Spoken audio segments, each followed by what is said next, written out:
Révolution digitale, épisode 48.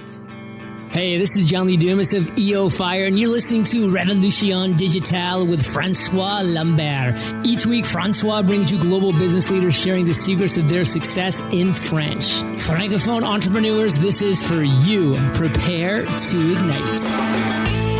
Bienvenue sur Révolution digitale, le podcast des nouveaux entrepreneurs. Get the top tips from leading global entrepreneurs in French. Chaque semaine, nous parlons avec des entrepreneurs qui ont réussi et partageons leur expérience avec vous. Join the entrepreneur revolution now and get ready to succeed. Et laissez-vous inspirer avec votre hôte, François-Paul Lambert.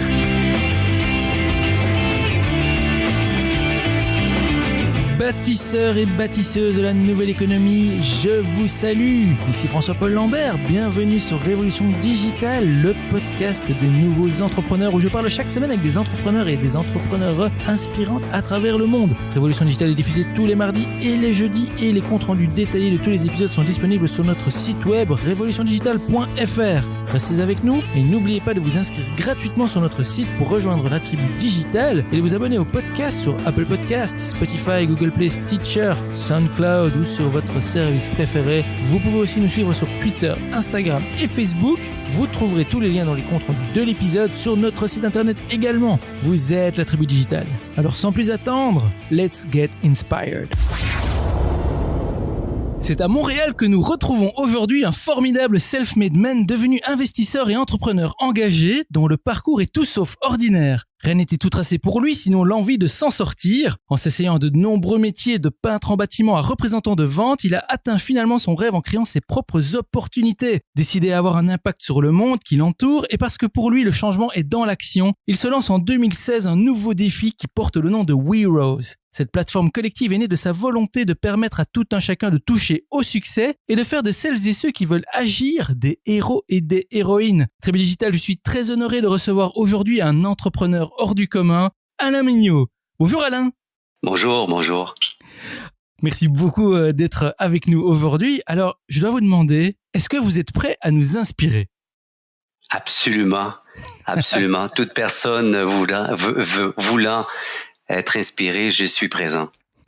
Génial, merci beaucoup Alain. Alors, je viens de donner un tout petit résumé de qui vous êtes à la tribu digitale, Alain. Est-ce que vous voulez y rajouter quelque chose ? Et avant de parler de votre projet WeRose, est-ce que vous pouvez nous donner un petit aperçu de votre vie personnelle, peut-être une anecdote sur qui vous êtes, quelque chose que l'on ne sait pas sur vous ? Bon, en fait, il y a plusieurs choses, mais pour les gens qui nous écoutent toujours, bien sûr, je suis né à Montréal, à Saint-Henri, dans le quartier Saint-Henri, exactement au Québec. Là où il fait froid, dans un milieu vraiment défavorisé. Et à tel point, défavorisé, j'ai connu, lorsque j'étais petit, on me mettait sur le coin de la rue pour justement quêter de l'argent pour amener la nourriture à la maison. Ça vous donne une idée. Là. À Saint-Henri, lorsqu'on faisait des mauvais coups, je ne sais pas si vous appelez la même chose, mais lorsqu'on faisait des gaffes, on se cachait à l'arrière des ruelles et puis lorsqu'il y avait un camion de viande qui passait, et notre travail, c'était de le dévaliser justement pour apporter la nourriture à la maison. Donc, rapidement, j'ai grandi dans les foyers d'accueil, des familles d'accueil, dans les collèges privés. Et puis, à l'âge de 15 ans, je suis parti seul avec mon grand frère que j'ai mis à la porte 6 mois après parce qu'il faisait trop la fête. Je suis parti en appartement seul. Et à partir de là, bien sûr, mon périple d'entrepreneur a commencé. Wow, et vous avez vraiment un parcours incroyable pour les auditeurs de la tribu digitale qui voudraient en savoir plus d'ailleurs au sujet du parcours d'Alain. Je vous invite à faire une simple recherche sur Google. Vous serez vraiment épaté par son parcours. Et justement, en parlant de périple, et on reviendra bien entendu sur votre périple en tant qu'entrepreneur, mais vous avez été en contact avec la misère dès votre plus jeune âge. Ça vous a donné un certain sens des choses et vous avez ensuite réussi. En tant qu'entrepreneur, vous avez eu un beau parcours et on peut voir sur Internet, on peut lire que ce soit dans des blogs ou dans des vidéos, que vous parlez de vous être programmé ou en tout cas autoprogrammé pour réussir. Et j'aimerais bien que vous nous expliquiez un peu de ce que vous entendez par là. Comment est-ce qu'on peut se programmer pour réussir ? Vous savez, l'une des premières choses à laquelle j'ai été confronté, c'est mes peurs. Lorsqu'on vient d'un quartier très défavorisé, dans une famille dysfonctionnelle, je ne le cache pas, on fait face à notre réalité, puis on a toutes sortes d'obstacles que l'on se met par de fausses croyances ou par l'éducation que nous avons eue étant plus jeunes. Donc, un certain âge que j'avais, je me suis rendu compte, bien sûr, qu'il fallait que je fasse un peu le ménage de toutes ces choses qui se baignent dans mon inconscient, qui se baignaient dans mon inconscient. Rapidement, j'ai fait la lecture de tous les livres de motivation qui existent sur le marché dans ce temps-là, de la visualisation.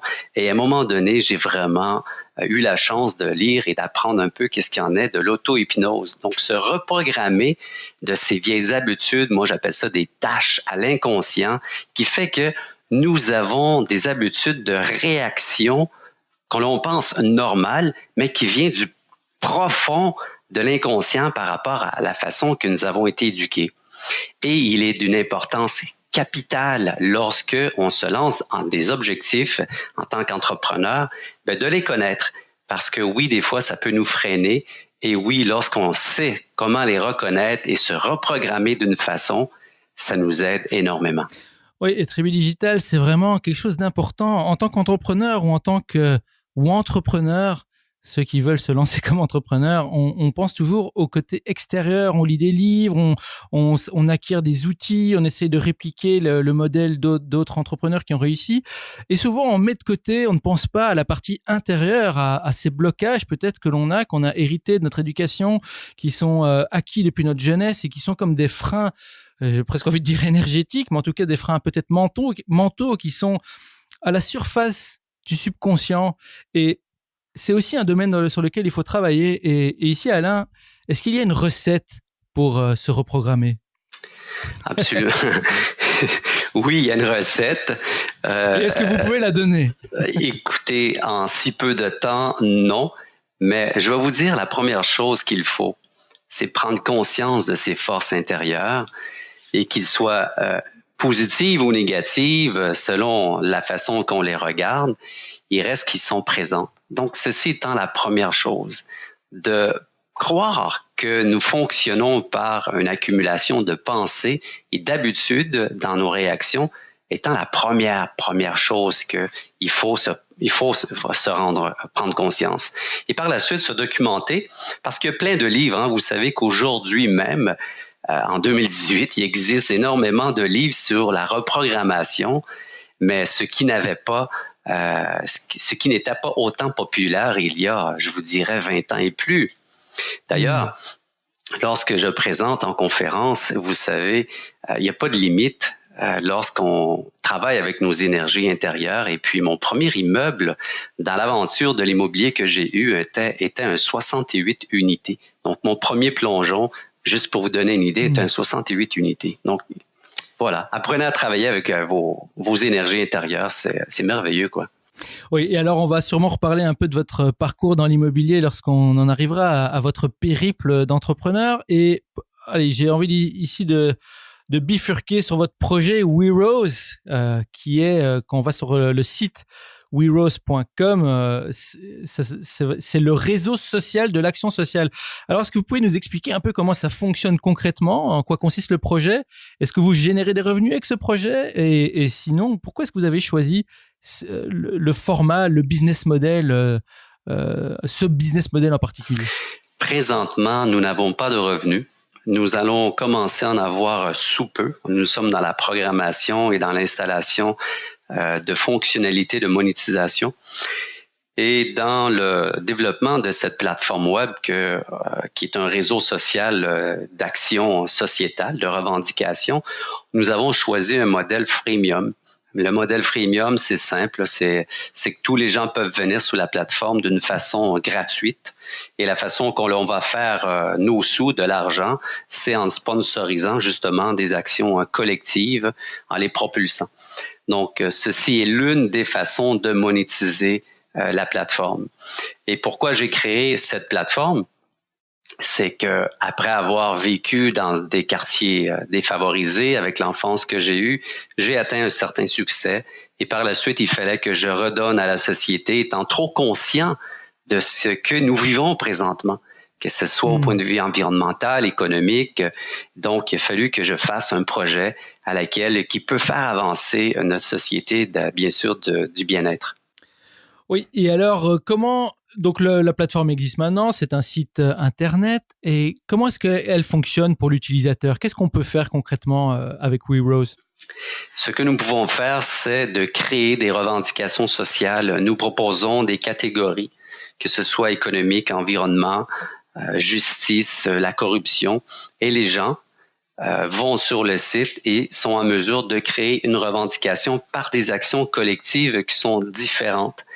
Nous allons au-delà de la pétition parce qu'aujourd'hui, la pétition, c'est devenu quasiment une commodité. Les gens connaissent tous des sites à pétition, bien sûr, mais souvent, ça ne règle pas nécessairement grand-chose, sauf de donner un élan populaire à une action qui, probablement, des fois, ne se fait pas réellement, mais s'appuie par l'intermédiaire de centaines de milliers de signatures. Nous, ce que nous avons fait, c'est que nous avons ajouté à cela des actions autres que la pétition en plus. On peut faire un boycott, on peut faire une mise en demeure, on peut créer un recours collectif, une campagne de lettres. Il y a beaucoup, beaucoup d'actions pour tout le monde. Oui, et Tribu Digital, je vous invite vraiment à aller voir le site. J'y étais encore ce matin et Alain, moi, ça me faisait penser un peu à ces plateformes de crowdfunding. J'avais l'impression que ça ressemblait un peu à ce système-là où vous présentez votre projet et vous essayez d'avoir des personnes, des particuliers finalement qui viennent soutenir ce projet. On dirait vraiment que c'est le crowdfunding de l'action sociale, si je puis dire, même si votre site se présente comme le réseau social de l'action sociale. J'ai un peu l'impression que ça mélange les deux. Et alors, j'avais envie de vous demander ici, c'est quoi, selon vous, le plus grand enjeu sociétal dans le monde pour l'instant, celui sur lequel on devrait se pencher? Je ris parce que c'est une question qu'on me demande régulièrement. Et mon Dieu, il y a plusieurs. Il y a plusieurs réponses. Il y a plusieurs réponses. Moi, je crois, si je peux prêcher pour ma paroisse, je crois que la plus grande enjeu est l'inaction des gens. Parce que les enjeux qui nous guettent, ils sont présents, ils n'ont pas tombé du ciel par pure magie. Nous les avons créés, nous avons contribué et participé à tout ce que nous vivons dans notre société au point de vue environnemental, nourriture, économique, justice, ainsi de suite. Bon, peut-être que j'entends des gens soi-disant penser, dire oui, c'est vrai. Mais il reste que lorsque nous allons bouger davantage, je crois que nous allons être en mesure de faire avancer ou se battre plus adéquatement contre les enjeux qui nous guettent. Donc, l'inaction des gens, pour moi, est l'un des plus grands facteurs à remédier. D'ailleurs, j'ai toujours dit aux gens, le changement a été dilué par l'inaction des gens. Lorsque les politiciens prennent ou indiquent sur leur caravane, lorsqu'ils sont en campagne d'élection, lorsqu'ils indiquent le mot changement, moi, je considère que rien ne va plus.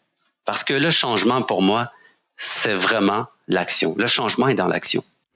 Oui, c'est tellement vrai. Et lorsqu'on repense à la phrase de Gandhi qui disait que soyez le changement que vous voulez voir dans le monde, ouais. Et je pense que même vous le disiez dans une vidéo que j'ai vue sur Internet, et quand on dit que le changement a été dilué, quand vous dites que le changement a été dilué, c'est vrai, il n'y a plus de sens dans le changement. Et c'est cette petite phrase, soyez le changement, le verbe être, qui est un verbe d'action. Voilà. Et en fait, si on ne met pas cette action, on peut parler de changement, on peut utiliser ça comme un beau mot et finalement c'est un mot qui est trop utilisé, qui a perdu de sa valeur.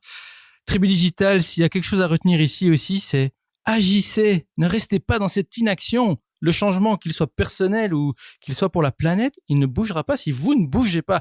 Merci vraiment pour ça, Alain. Alors, mais excusez-moi, juste parce que vous me touchez profondément, personnellement, bien sûr, parce que lorsque j'ai l'occasion de le témoigner, je prends le message de Gandhi et je demande aux gens, selon vous, là, il est où le mal? Là? Il est où l'incompréhension? Gandhi, sa phrase, elle est merveilleuse. Mais ce qui manque, c'est le mot « soyez ». Et ça, j'explique aux gens, soyez, c'est quoi? C'est être. Être le changement. Parce que si nous ne bougeons pas personnellement, tous ensemble, j'ai comme l'impression que nos enfants et les petits-enfants de nos enfants vont subir les conséquences de notre inaction aujourd'hui. Tribu Digital, s'il y a vraiment une chose à retenir, en tout cas dans cette première partie de podcast, c'est cela. Soyez ce changement. Mettez ça en perspective avec l'action et l'inaction et gardons bien ça en tête car nous allons maintenant explorer un peu le parcours entrepreneurial d'Alain, son aventure en tant qu'entrepreneur, le voyage qui l'a amené là où il est aujourd'hui. Alors Alain, commençons par cette question. Nous l'appelons l'appel à l'aventure. Alors, quand avez-vous su au fond de vous que vous vouliez devenir entrepreneur? Et on connaît un petit peu votre histoire maintenant, vous nous l'avez un peu, vous nous avez donné une petite introduction. Mais si vous ne vous êtes pas lancé tout de suite, qu'est-ce qui vous a retenu? Est-ce que vous pouvez nous emmener dans cette histoire? En fait, j'ai toujours été entrepreneur et ça n'a pas été un choix, ça a été une obligation. Donc, tel que j'expliquais tout à l'heure, du plus jeune que je peux me souvenir, j'étais au coin de la rue, je demandais de l'argent aux gens. Mais rapidement, bien sûr, j'ai eu l'occasion de vendre des livres. Avant, on vendait des encyclopédies. On n'avait pas Wikipédia en ligne. On vendait des encyclopédies, l'information par des gros livres. Et puis, je me suis débrouillé au fur et à mesure parce que, vous savez, à l'âge de 15 ans, lorsque nous sommes seuls en appartement, nous n'avons pas le choix de se entreprendre. Donc, mon côté entrepreneur s'est développé à partir de là. Mais par contre, bien sûr, j'ai réalisé de bonnes choses. Ici, à Montréal, j'avais à peine 22 ans. J'étais la personne qui a tapissé partout à travers Montréal les restaurants, les bars de machines distributrices à condom.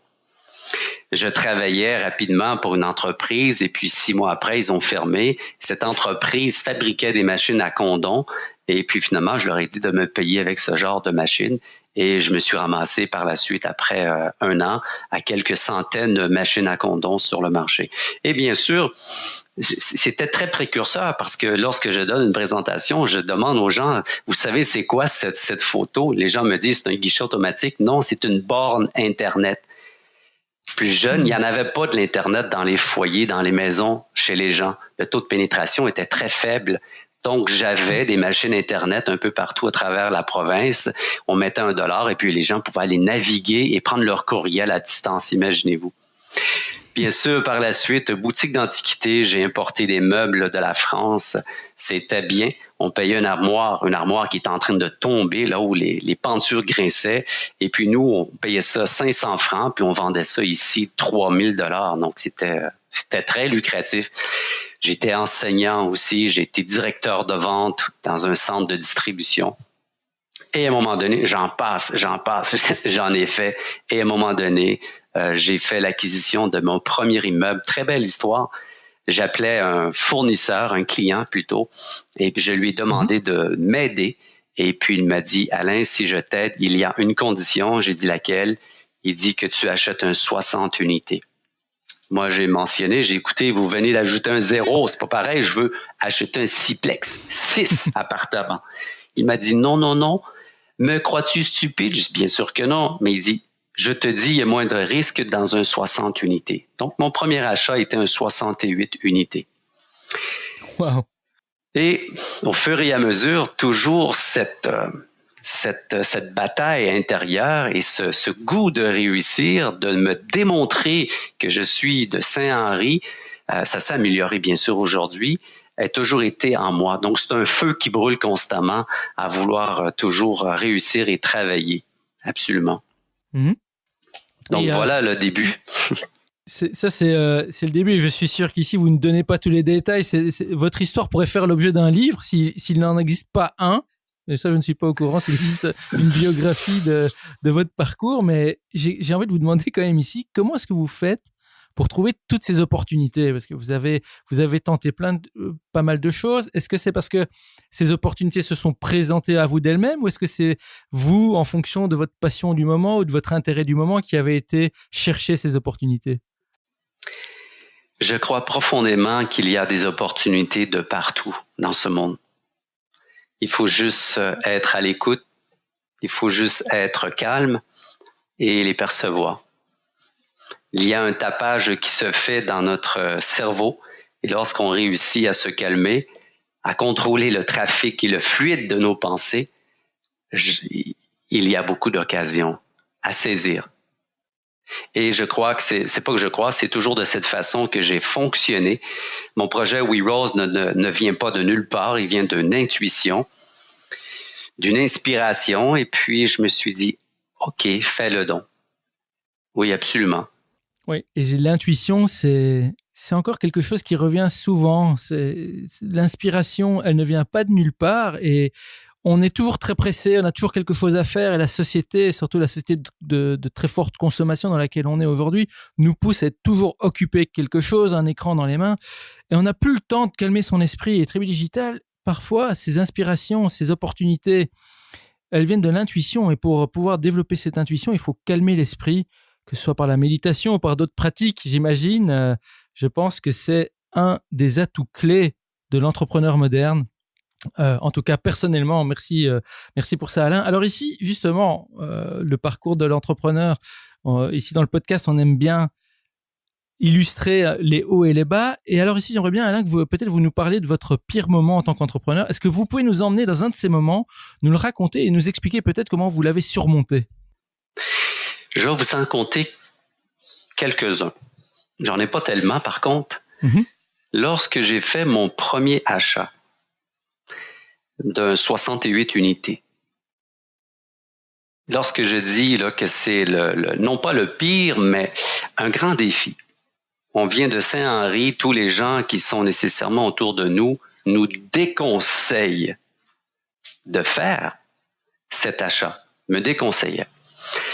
Et je me souviens très bien, je me suis assis, j'étais sur un contrat de construction, je m'étais assis sur le bord de la rue et je me disais, qu'est-ce que tu fais, Alain? J'avais une opportunité, mais tous les gens autour de moi me disaient, mais es-tu malade? Un 60 unités. 60 unités.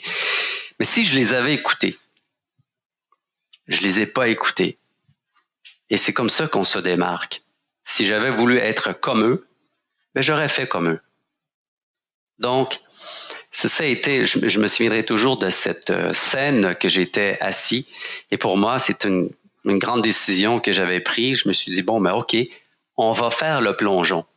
Et c'est comme ça que je vais savoir si je sais nager ou pas. Donc, ceci étant la première. La deuxième, je vous dirais, lorsque je me suis aventuré dans le projet We Rose, j'avais aucune expertise tant qu'à savoir comment faire ce projet. C'est un projet web.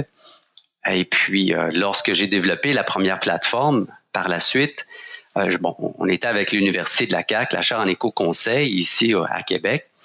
Et par la suite, j'étais allé voir une boîte d'experts en utilisateur, UX, expérience utilisateur. Et ils m'ont dit, on va te faire un rapport de ton projet. Et ce projet, on l'appelle le Destroy Check. Déjà, c'est inquiétant. Le résultat, on m'a dit, il faut que tu prennes ton projet et tu le mettes à la poubelle. Et ça, c'est 250 000 $. Et je me disais, mais pourquoi? Dans le rapport, il disait, il y a ça, il y a ça, il y a ça, il y a ça. Il y a plein de choses qui étaient non présentes. Et si on va avoir un projet sur le web, sur l'Internet qui fonctionne, il faut qu'il y ait un fil de conducteur, de navigation intelligent, puis plein de choses dans l'expérience utilisateur. Donc, je me suis reculé et c'est là que je me suis re-questionné. Après 250 000 $ de dépenses à mettre à la poubelle, qu'est-ce qu'on fait? Vous savez quoi? Lorsqu'on n'a pas une idée dans les pieds, on l'a dans la tête, ça me ressemble. Je me suis retroussé les manches, j'ai tout mis à la poubelle et nous avons recommencé. Cette fois-ci, on a recommencé avec des grandes boîtes qui savent, premièrement, une chose qui est super importante, qui savent ce qu'ils disent, qui savent ce qu'ils font et ils connaissent bien le marché du marketing, le marché du développement des marques, le marché de l'Internet, ainsi de suite. Oui, ça a été un autre grand moment. Voilà. Wow. Et finalement, dans ce deuxième exemple, d'une certaine manière, vous avez pivoté, vous étiez parti dans une certaine direction. On vous a dit que cette direction n'allait pas aboutir. Vous avez pourtant fait des gros investissements, mais au lieu de tout abandonner, ou à l'inverse, au lieu de persister dans la mauvaise direction, vous avez fait un pas en arrière, vous avez reconstruit, vous êtes reparti. Ça demande du courage. Et peu d'entrepreneurs, quand je dis peu, un des défis de l'entrepreneur moderne aujourd'hui, c'est d'accepter que l'idée de départ, ou en tout cas les moyens qu'on a mis, parfois ne fonctionnent pas. Et il faut pouvoir se retourner et être assez flexible et avoir le courage de le faire.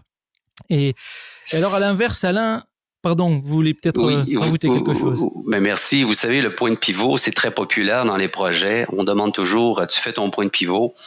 Mais un point de pivot, selon moi, c'est pas ce que j'ai vécu. Moi, je vais vous dire, c'est faire face à un mur.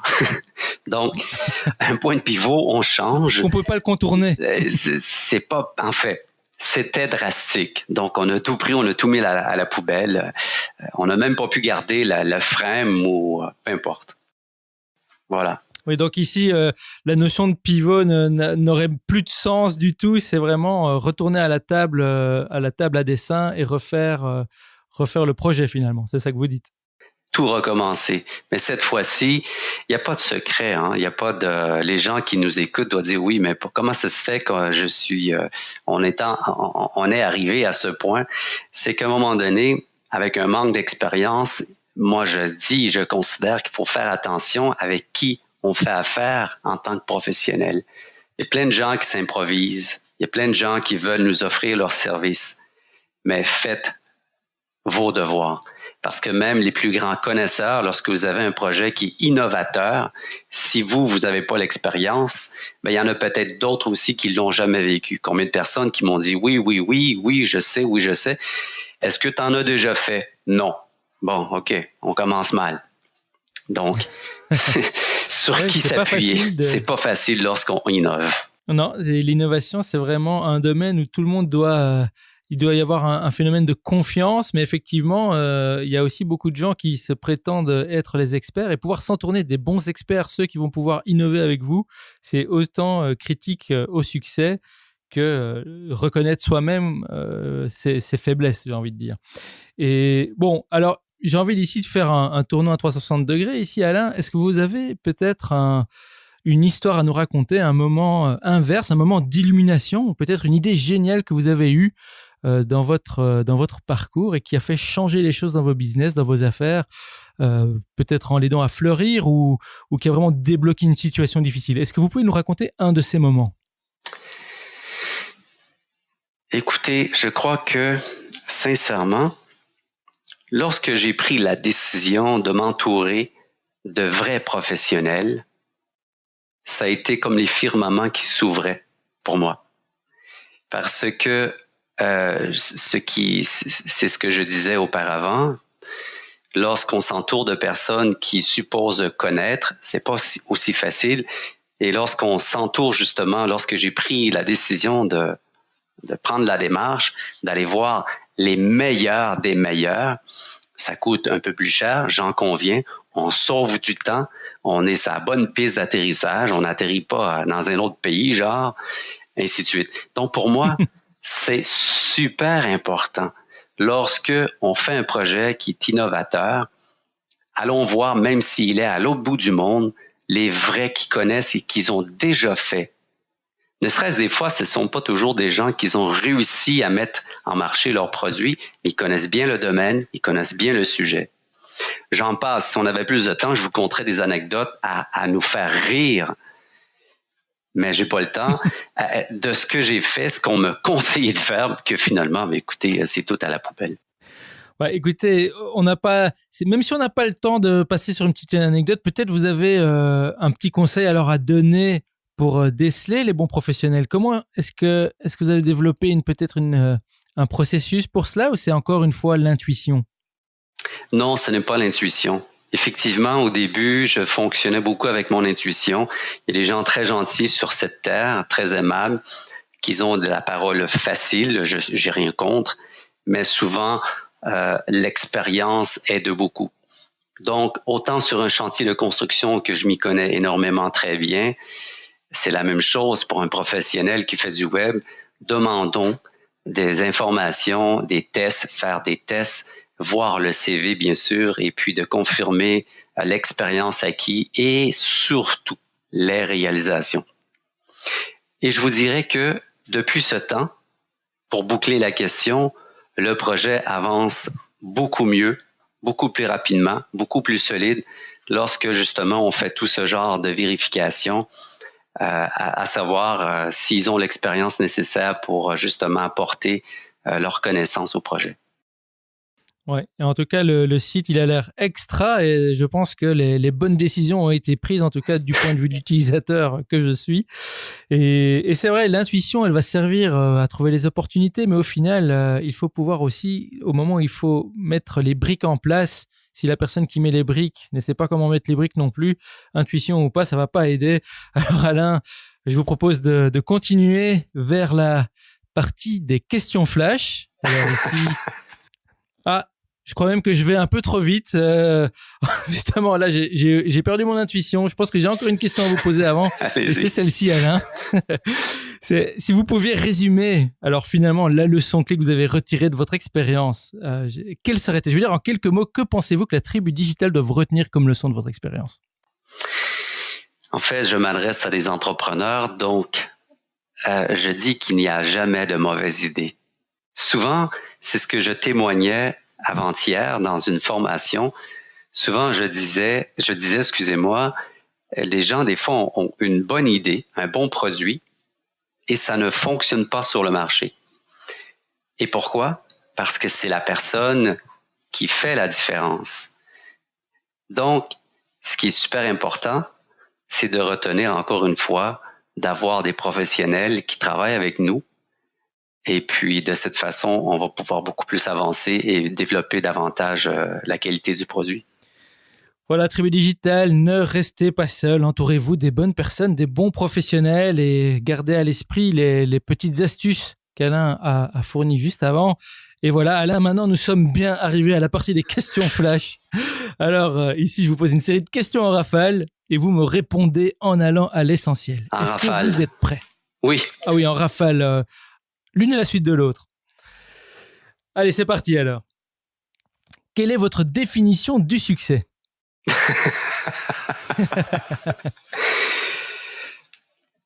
La définition du succès, écoutez, je crois que selon moi, beaucoup d'êtres humains a besoin de sentir la réalisation matérielle de ses convictions et que par la suite, développant une sagesse, s'aperçoit que pour être heureux, le succès n'est pas dans le matérialisme, mais bien sûr dans le bien-être intérieur. Ceci étant ma notion du succès.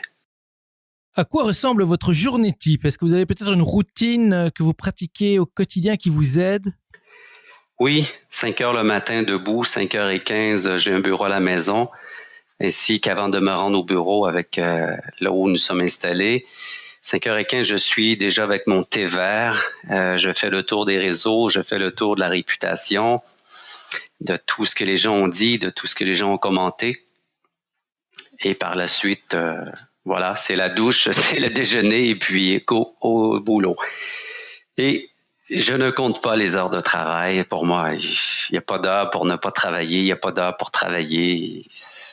Quand je suis en attente pour mon fils à un endroit parce que je l'ai débarqué, si j'ai 15 minutes, si j'ai 30 minutes, ben je suis toujours avec mon portable, communication constamment. Alors, si vous deviez recommander un livre, quel serait-il et pourquoi? En fait, je pense qu'il y a suffisamment de livres sur l'entrepreneurship, des astuces, des trucs pour réussir. Mais j'irais plutôt dans un côté plus spirituel pour aller faire un tour à l'intérieur de vous. Ce serait Wang Po. Wang Po. Wang Ça s'écrit comment? Je me souviens pas.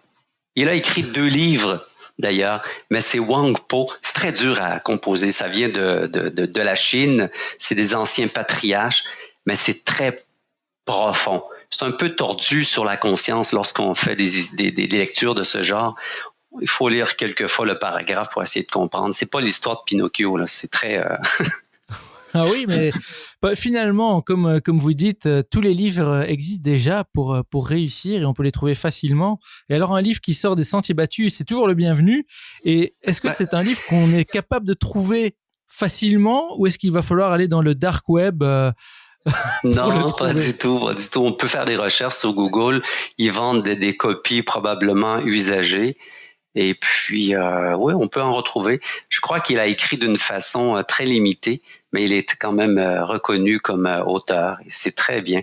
Mais si vous voulez si vous voulez que je vous suggère un livre à succès que on a bien aimé ici d'ailleurs, qui a fait le tour du monde, qui a été écrit, je crois, en 20 langues, si je me trompe pas, c'est Le Millionnaire instantané. Beaucoup de morale, beaucoup de conviction. Il parle de la puissance des mots, il parle de l'inconscient. C'est super intéressant et ça le fait des best-sellers, Le Millionnaire instantané. Et bien voilà 2 belles recommandations que nous ne manquerons pas de mettre sur votre page dédiée. Merci pour ça, Alain. Je passe tout de suite à la question suivante qui est: quels outils ou applications, productivité ou autres, technologiques ou pas, utilisez-vous régulièrement? Je suis très Microsoft Project, Gantt et puis Google Drive. Et je suis le genre de personne à encrypter mes communications. Donc, si vous avez à faire l'achat d'un téléphone, ce serait peut-être un Black Phone. Un Black Phone, voilà. Et Tribu Digital, je vous rassure, vous entendrez cette communication sans effet Canal+ ou crypto. Je ne sais pas si je peux dire ça à l'antenne, mais voilà, c'est comme ça, c'est dit. Alors Alain, qu'est-ce qui vous inspire ou vous passionne en ce moment, en dehors du projet We Rose, évidemment? Mais quels sont les domaines qui vous paraissent prometteurs, par exemple? Je crois que nous sommes dans un tournant. On parle des sociétés. Je me suis toujours intéressé depuis mon jeune âge à l'histoire de la Terre, l'histoire du comportement des humains, les civilisations qui ont disparu. Et puis davantage, pourquoi? Parce qu'avec tous les enjeux qui nous guettent, je m'aperçois que ce qu'ils ont dit se réalise. C'est pas un hasard, c'est les plus grands anthropologues de renommée. Lorsqu'on dit que nous sommes dans la 5e plus grande phase d'extinction de la race, à un moment donné, il faut se gratter la tête. Donc, ce sont des sujets qui m'intéressent profondément, voir le comportement des gens qui désirent tant le changement, mais qui ne font pas tant de choses pour qu'il se réalise. Tribu Digital, c'est vraiment important ce qui est dit ici. J'espère que vous prenez bien note de votre côté. Et Alain, je vous amène alors à la dernière question, qui est la question Back in Time. Et peut-être dans celle-ci, je sens que certaines choses vont revenir, mais imaginons alors, Alain, que vous ayez l'opportunité de remonter le temps et vous vous retrouvez face à votre vous de 18 ans. Vous n'avez que 5 minutes avant que le portail temporel ne vous ramène au présent. Avec l'expérience que vous avez maintenant, que vous diriez-vous d'un point de vue pratique? Que feriez-vous différemment? Quel plan ou conseil précis vous donneriez-vous pour réussir plus efficacement et qui n'implique pas d'acheter des billets de loto, des paris sportifs ou d'investir en bourse? Ça serait trop facile. Je prendrais le forfait probablement 24 pays différents à voyager. Si j'avais la chance, lorsqu'on a 18 ans, on est probablement moins occupé. Donc, avant que ces portes du futur se ferment, je me demanderais oui, ça serait de voyager à travers tous les autres pays du monde. Parce que selon moi, il est d'une grande importance de voir les autres pays, ne serait-ce pour votre marché. Lorsqu'on a un produit qui est local, c'est correct, mais lorsqu'on a un produit qui peut avoir des retombées à l'international, il est d'une grande importance d'aller voir les marchés à l'extérieur. Il n'y a pas un pays, il n'y a pas une nationalité qui fonctionne ou qui ont les mêmes mœurs et les mêmes pratiques. Super important. Et ne serait-ce aussi de voir la pauvreté. Ça rouvre les yeux, la pauvreté. Lorsqu'on parle du succès, à un moment donné, chaque entrepreneur doit s'arrêter parce qu'ils se sont essoufflés par eux-mêmes, par leurs désirs. Et lorsqu'ils deviennent sages, ils doivent s'arrêter et se demander, est-ce que je continue à courir ou je m'assagis? Donc voilà, la possibilité de voyager beaucoup plus de ce que j'ai fait. Oui, ça rejoint presque le vieux dicton qui dit que les voyages forment la jeunesse, et derrière ça, c'est exactement ce que vous venez de dire, et c'est très important. Tribu Digital, retenez bien ça. Alain, merci beaucoup. On est arrivé à la fin de l'épisode. Merci d'avoir partagé vraiment généreusement toutes ces informations avec nous. Alors, Tribu Digital, je sais qu'il y en a parmi vous qui hésitent encore à se lancer, et j'espère que l'aventure d'Alain vous inspirera donc à faire le grand saut. Alors, Alain, pour le mot de la fin, que direz-vous à nos auditeurs et auditrices de la Tribu Digital qui hésitent encore à se lancer dans l'aventure entrepreneuriale ou qui se sentent bloqués? Si vous aviez un seul dernier conseil à leur donner, quel serait-il? Vous savez à quoi ça me fait penser? La réponse que je vais vous donner. Je vais demander à nos auditeurs de se fermer les yeux et d'imaginer lorsque mon fils voulait apprendre à plonger dans l'eau. Il était sur le rebord de la piscine de la maison et là, il s'accroupiait puis il mettait ses mains comme à l'avant de lui comme une fusée et là, il se fermait les yeux. Là, je lui disais « Go! Go! » Il avait peur. Il finissait par tomber. Bravo! La même chose. Fermez les yeux et plongez. C'est comme le parachute. Si vous avez le courage de sauter, mais vous ouvrez pas la corde du parachute, ben vous êtes mort. Donc, plongez, fermez les yeux, ça fait pas si mal. L'expérience, c'est vraiment ce qui est le plus beau sur cette planète à apprendre, à acquérir. Voilà. Voilà, et Tribu Digital, tout est dit dans ce petit moment de visualisation. Alain, vraiment encore merci du fond du cœur. Ce fut un plaisir, un honneur pour nous de vous avoir comme invité aujourd'hui. Alors avant de nous quitter, dites-nous peut-être comment rester en contact avec vous sur les réseaux sociaux ou ailleurs. Et si vous avez une annonce à faire, la Tribu Digital vous écoute. En fait, l'annonce que j'aimerais faire, c'est que We Rose, après 1 an, on est ouvert au public. Nous lançons une campagne de sociofinancement par équité. Cela veut dire que nous invitons tous les Québécois, Québécoises, Canadiens et Canadiennes, pour l'instant, on s'en va sur le marché de l'Europe l'an prochain, à devenir actionnaires de We Rose. Avec simplement 100$ ou plus, bien sûr, les gens, les citoyens peuvent acheter les actions de We Rose. Et pourquoi? Parce que on a toujours dit que We Rose, c'est un projet sociétal, c'est un projet qui appartient au peuple et c'est à eux aussi de faire en sorte que la plateforme fonctionne avec les revendications et les enjeux que nous devons protéger. Donc voilà, on est sur la plateforme FrontFunder, une plateforme québécoise à laquelle on peut justement participer en devenant actionnaire de We Rose. Tribu Digital, vous venez d'entendre Alain Mignot partager avec vous son expérience et ses conseils. C'est à vous de jouer maintenant. Rejoignez-nous sur révolutiondigitale.fr et tapez Alain dans la barre de recherche. Vous aurez accès à sa page dédiée avec toutes les informations et les références dont nous avons parlé aujourd'hui. Et bien sûr, n'oubliez pas d'aller visiter la page d'Alain sur werose.com. C'est www.weroes.com si je le dis correctement. Vous me corrigerez Alain.